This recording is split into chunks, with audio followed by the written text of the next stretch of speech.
혹시 여러분은 사랑하는 아이와 웃으며 작별 인사를 나누는 모습을 상상해 보신 적 있나요? 아마 상상만으로도 가슴이 턱 막히고 눈시울이 들거지실 겁니다. 어떤 집사는 아이를 보낸 뒤 한 달 만에 웃으며 추억을 이야기하고, 어떤 집사는 10년이 지나도 아이의 이름조차 입에 올리지 못한 채 지옥 같은 죄책감 속에 살아갑니다. 이 차이는 단순히 얼마나 사랑했느냐의 문제가 아닙니다. 우리 뇌가 이별을 어떻게 설계했느냐의 차이입니다. 대부분은 이별이 닥쳤을 때 비로소 슬퍼하기 시작합니다. 하지만 미안하게도 그때는 이미 늦었습니다. 뇌는 준비되지 않은 상실을 트라우마로 각인시키기 때문이죠. 평생의 한이 될 펜로스를 찬란한 사랑의 완성으로 바꾸는 법. 오늘 언더파우즈에서는 그 누구도 말해주지 않았던, 하지만 당신의 남은 인생을 결정지을 이별의 기술에 대해 깊이 있게 들여다보려 합니다.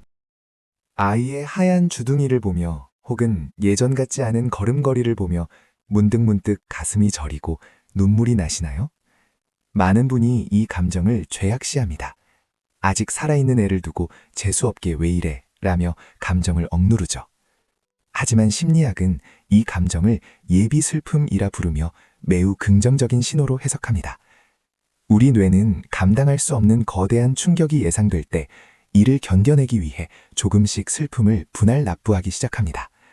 지금 당신이 흘리는 눈물은 불행을 불러오는 주문이 아니라 미래의 당신이 무너지지 않도록 뇌가 미리 맞는 심리적 백신입니다. 이 감정을 억누르지 마세요. 오히려 더 깊이 마주해야 합니다.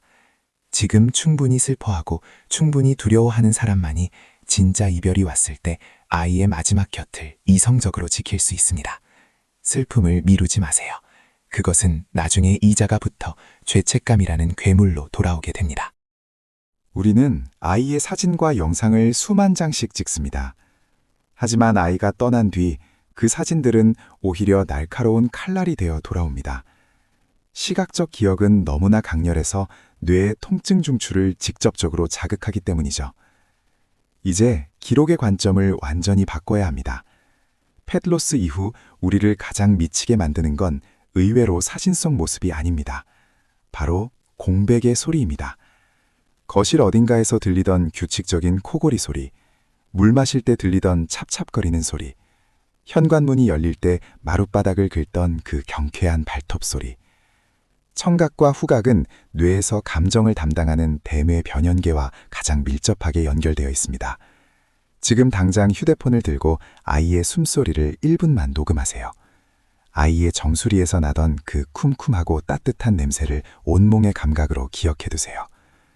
훗날 당신이 세상에 홀로 남겨졌다고 느낄 때 사진 한 장보다 그 10초짜리 숨소리 녹음본이 당신의 영혼을 훨씬 더 깊고 조용하게 어루만져 줄 것입니다. 가장 고통스러운 질문은 이겁니다. 언제 멈춰야 하는가? 한국의 보호자들은 안락사나 치료 중단을 아이를 포기하는 것이라 여깁니다. 그래서 아이의 온몸이 만신창이가 될 때까지 치료를 고집하죠. 하지만 이건 아이를 위한 걸까요? 아니면 본인의 죄책감을 덜기 위한 선택일까요? 강아지에게는 내일이라는 개념이 없습니다. 그들에게는 오직 지금 이 순간의 고통이 있느냐 없느냐만이 존재합니다. 우리가 아이의 생명을 억지로 일주일 늘리는 동안 아이는 그 일주일이라는 시간을 오로지 고통으로만 채워야 할지도 모릅니다. 건강할 때 삶의 질척도를 미리 설계하세요. 스스로 고개를 들어 물을 마실 수 있는가? 보호자의 목소리에 반응하는가? 이 기준을 미리 정해두는 것은 배신이 아닙니다. 마지막 순간에 내 욕심 때문에 아이를 고통 속에 방치하지 않겠다는 집사로서 할 수 있는 가장 고귀한 사랑의 결단입니다. 이별의 순간에 이성적인 판단은 불가능합니다. 그러니 지금 가장 평화로운 이 순간에 아이의 마지막 존엄을 약속해 주세요. 펠로스가 유독 아픈 또 다른 이유는 주변의 시선 때문입니다. 겨우 강아지 한 마리 죽은 거 가지고 왜 그래? 또 하나 새로 키우면 되지. 이런 말들은 상처난 가슴에 소금을 뿌리는 것과 같습니다. 심리학에서는 이를 박탈된 슬픔이라고 부릅니다. 사회적으로 인정받지 못하는 슬픔이죠. 여러분이 느끼는 상실감은 부모나 형제를 잃었을 때와 뇌과학적으로 동일한 크기를 갖습니다. 그러니 타인의 무지한 시선에 여러분의 슬픔을 검열하지 마세요. 슬픔은 억누르는 것이 아니라 밖으로 쏟아내어 흘려보내야 하는 에너지입니다. 여러분의 슬픔을 유난이라 말하지 않는 사람들을 곁에 두세요. 아이와 공유했던 사소한 습관들을 기록하고 아이가 남긴 유산, 예를 들어 산책길에 만난 나무들, 아이 덕분에 알게 된 인연들을 돌아보며 슬픔을 추억이라는 이름의 서랍에 차곡차곡 정리하는 연습이 필요합니다. 이별은 사랑의 마침표가 아닙니다. 사랑의 형태가 존재에서 기억으로 바뀌는 과정일 뿐이죠. 아이는 떠나며 여러분에게 세상을 사랑하는 법, 그리고 이별을 견뎌내는 법이라는 커다란 선물을 남기고 갑니다. 지금 옆에 있는 아이를 한 번 더 안아주세요. 그리고 마음속으로 속삭이세요. 고마워. 너의 마지막까지 내가 가장 든든한 보호자가 되어줄게. 그 다짐 하나만으로도 여러분의 이별은 지옥이 아닌 찬란한 빛으로 기억될 것입니다. 오늘 여러분이 기록하고 싶은 아이의 소중한 한 조각은 무엇인가요? 댓글로 아이의 이름과 함께 그 소중한 마음을 남겨주세요.